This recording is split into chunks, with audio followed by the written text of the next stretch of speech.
নমস্কার বন্ধুরা, আশা করছি সবাই ভালো আছেন। আপনাদের সবাইকে আমাদের এই ফ্যাশন ফুড কুকিং চ্যানেলে স্বাগত জানাই। তো আজকে আমরা যে রেসিপিটা বানাতে চলেছি সেটা কিভাবে ওয়াটারমেলনের একটা স্মুদি বানাবো বা জুস বানাবো। আমরা সবাই জানেন যে জুসের উপকারিতা। তো চলুন দেখা যাক কিভাবে এটাকে তৈরি করব। তরমুজের জুসটা বানানোর জন্য যে সমস্ত জিনিস লাগবে সেগুলির মধ্যে 7 পিস ধরুন এই সাইজের ঠিক তরমুজকে কেটে নেবেন প্রথমে। তারপর হাফ চামচ চিনি এবং পরিমাণ মতো নুন, যতটা আপনার লাগবে।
তো তরমুজগুলোকে এভাবে আপনারা আপনাদের বাড়িতে যে কোনো চামচ দিয়ে ছাড়িয়ে একটি প্লেটে রাখবেন।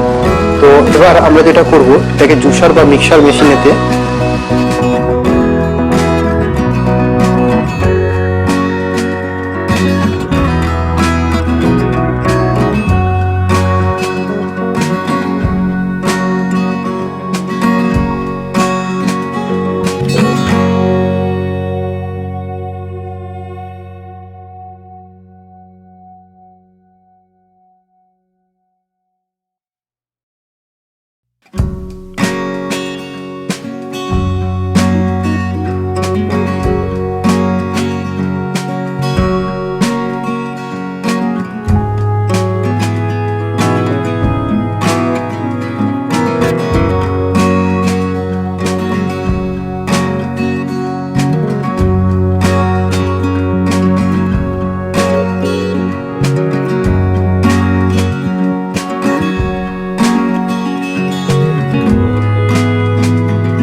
একটু লবণ দিয়ে দেবো।